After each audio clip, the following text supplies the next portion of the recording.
Good morning.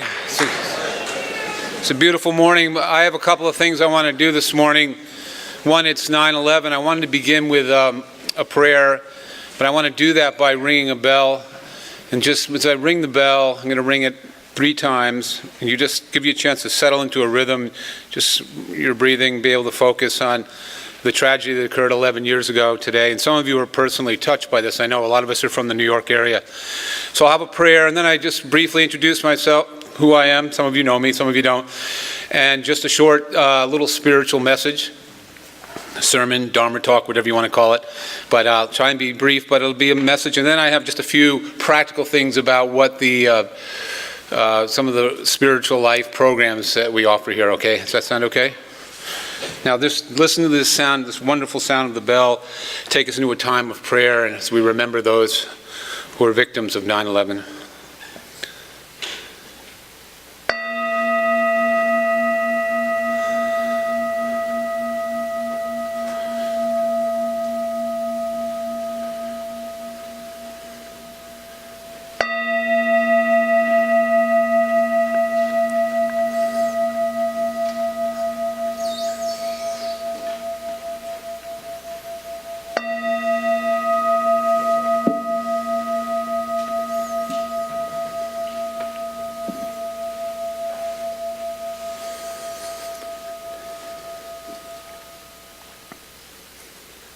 Merciful God, be with us and all the people of the world as we remember those who died 11 years ago because of the terrorist attacks on that tragic day.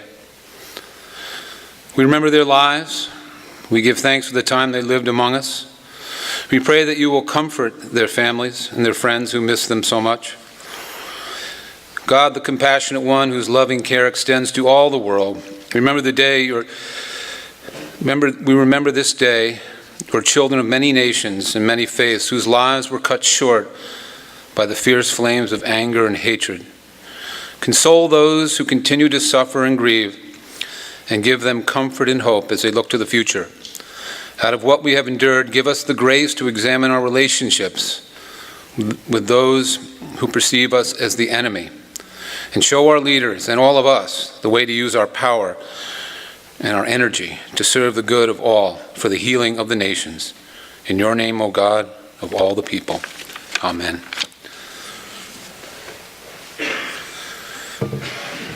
So, those of you who don't know me, my name is Rev Ganung.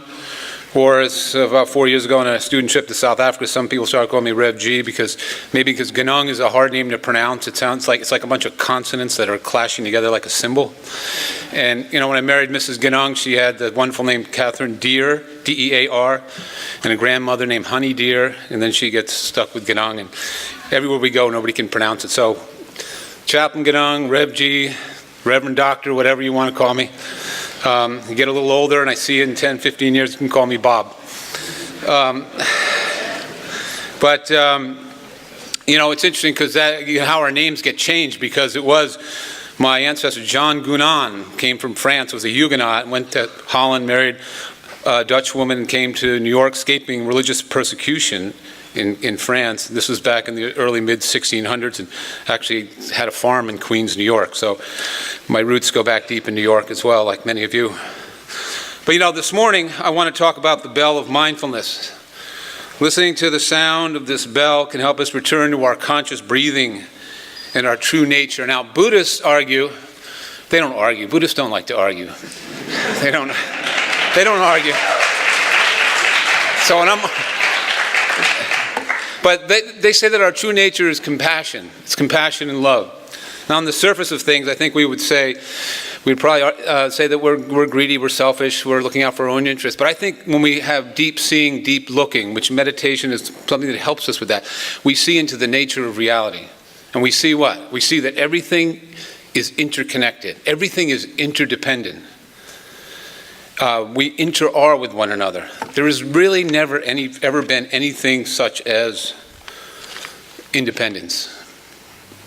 John Muir, the wonderful Scottish-born American naturalist, said, "When we try to pick out anything by itself, we find it hitched to everything else in the universe." He also said this, "We all flow from one fountain soul. All are expressions of one love. God does not appear and flow out only from the narrow chinks and round bored wells here and there in favored races and places, but he flows in grand undivided currents, shoreless and boundless, over creeds and forms and all kinds of civilizations and peoples and beasts, saturating all, fountainizing all. Everything is interconnected. We are part of one another. You say, well, you know, because you just look at my hand. I could say, my thumb could say, well, I'm going to go out till 3 in the morning, and say, okay, you are, but I won't be too far behind you. You know, the pinky might want to tag along. The index finger and the ring finger might want to go watch the sunset, and I say, yeah, I'll go with you. You know, they all have their think they have their independence, but they're part of my hand. My hand's part of my arm is part of my body. My body is not possible without the sunshine, without the rain, without the soil, without the trees. All things in the universe must conspire together in order for me to be. That's what I mean by interconnected. We are part of one another. So when we come to that realization, we naturally have compassion is born. All the great religions teach this. And if they don't teach it, then they've gone off the tracks and they need to get back their focus. The Vietnamese monk Thich Nhat Hanh says that Buddhists ring temple bells in a meditation hall or monastery to remind them to come back to the present moment. He says that every time we hear the sound of a bell, it's important to stop talking, stop thinking, and return to ourselves, gently breathing in and out. Come into the present moment. You know, the bell of mindfulness, this bell, you know, is certainly a bell of mindfulness. I mean, that's what it is. But it could be a bird singing outside your window. It could be the radiant blue sky. You notice how beautiful the blue sky has been the last 2 days? You know, it could be the wind rustling through the pines. It could be the waves crashing against the rocky shore. It could be the whistle of a train. And it certainly could be the voice of a loved one. You get the idea. Bells of mindfulness are everywhere in our world. And if we are awake, we'll be able to hear these bells which are ringing every moment of every day. They're wonderful sounds that are tapping us on the shoulder, saying, look, listen, feel, embrace the wonderful gift of life that is before you. Yet how often do we take our lives and the lives of others for granted, just going through the motions? The root of the name Buddha is Bud, and it comes from the ancient sacred language of India called Sanskrit. It means to be awake. A Buddha is someone who is awake. And the opposite of that, of course, is someone who's asleep. The question for us is, how often are we sleepwalking through life? When we are asleep, well, you know you should be asleep at midnight, though. I mean, we're talking about being awake in the sense I'm talking about it, but, you know, after midnight, you guys should be in bed, right? Because you got to get up early for classes. You can't be playing video games and doing all kinds of stuff because you want to be fresh in the morning, right? So you do need your sleep, but you don't want to sleepwalk through life. You know, when we're sleepwalking through life, we don't hear the many bells that are ringing all around us. You know, sometimes our bodies may be at home, but we're not truly home. And what I mean by this is that our mind is elsewhere. But when we breathe slowly and deeply after listening to the sound of the bell, our mind and body become one again. And the bell brings us back to our true selves. Back, again, I keep emphasizing this, into the present moment. Because there is no other moment than this moment we share right now. And this summer, Mrs. Ganung, or Mrs. Deere, I should say, and I spent most of our time on the end of a peninsula in New Harbor, Maine. It's like living in an island community. It's a wonderful place. A place we've called home for over 30 years since we've been married. And not far from our house is the Rachel Carson Salt Preserve. It's a place where we spent many days with our children when they were quite young. So I was doing a lot of reminiscing this summer when working on the house and enjoying the coast of Maine. And thinking about our kids when they were little, just wondering where the time has gone. I know all your parents are wondering that too as they send you here to Taft and on to college. It goes so fast. Well, we had so many wonderful days waiting around the salt pond like Miss Carson did years before us. Exploring the tidal pool for hermit crabs, green crabs, blue mussels, small lobsters, sponges, anemones, beautiful rocks with red, blue, and green Irish moss on them. But each thing we discovered was like a bell of mindfulness, awakening us to the many wondrous and mysterious creatures along the main coast in this world. Now, there was an article about Rachel Carson in the Portland Press Herald this summer caught my attention. So I copied down a quote that came from her book, The Sense of Wonder. And I knew right away I wanted to share it with you. Rachel Carson says, "A child's world is fresh and new and beautiful, full of wonder and excitement. It is our misfortune that for most of us, that clear-eyed vision, that true instinct for what is beautiful and awe-inspiring is dimmed and even lost before we reach adulthood.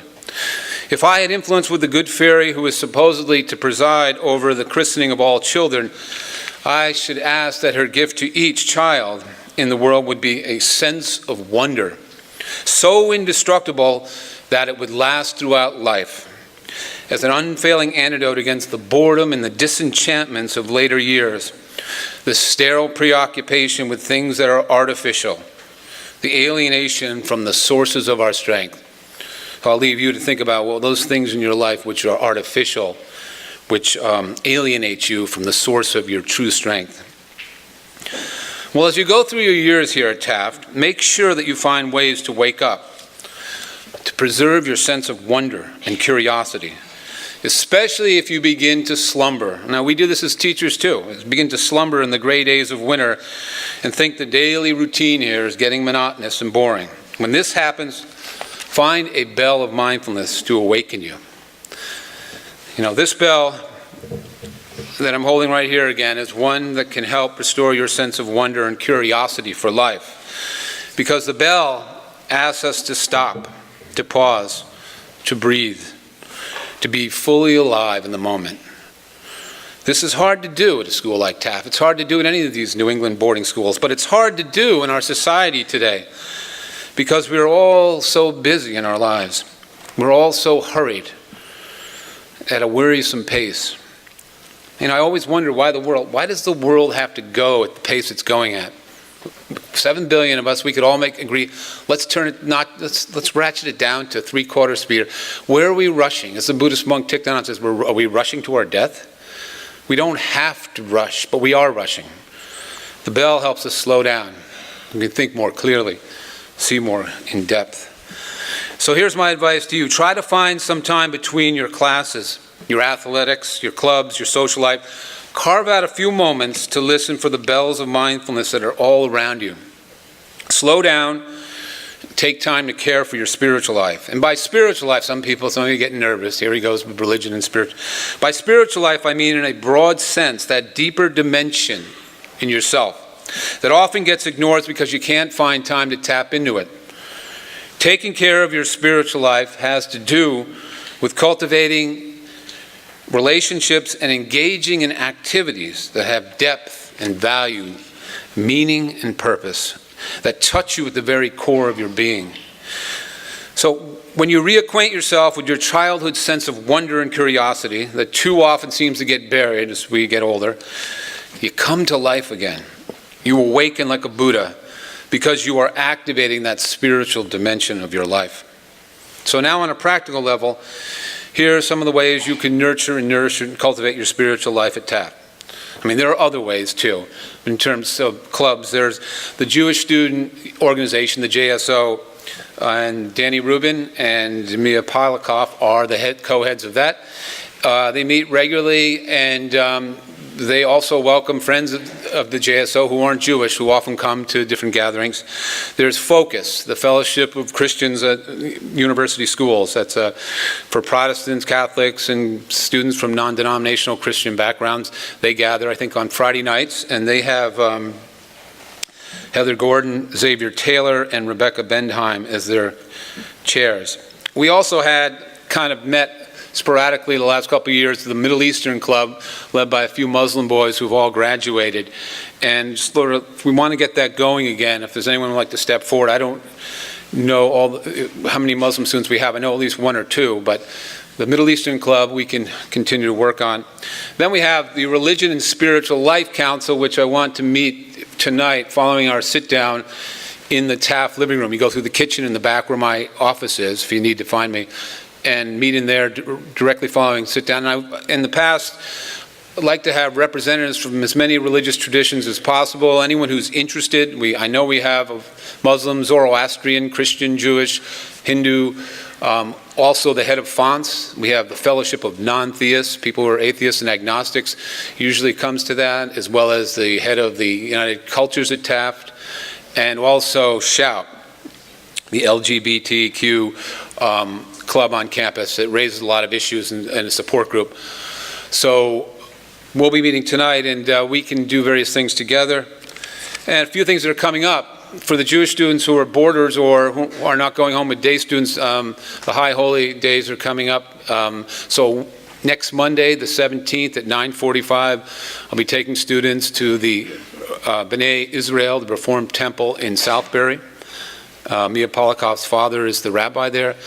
So I will send out emails so you can contact me about that. And also, some of you in the Catholic tradition want to be looking for confirmation classes, and I'm trying to connect you up with St. John's Church for confirmation, but if you haven't spoken to me, please do.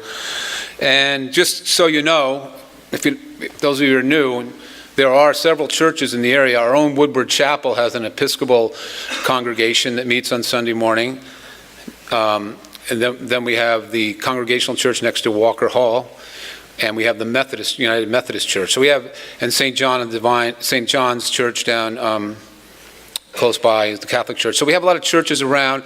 If you have other needs, maybe we can figure something out, get you transportation there. And the last thing people have asked me about is we started last year the gospel choir. And it was a great success, and it's going to happen again. And the first gospel choir meeting will happen next Monday in the choral room at 2:45. So come.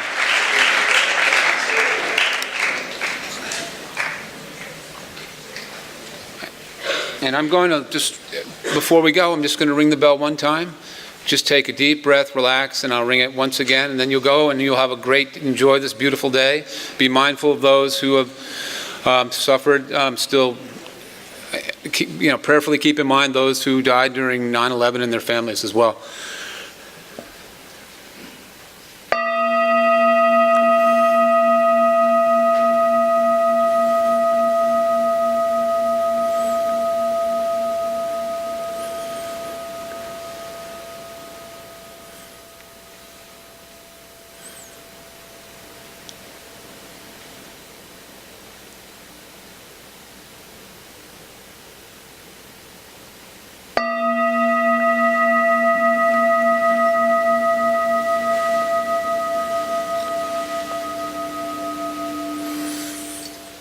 Okay, enjoy this beautiful day. Take care.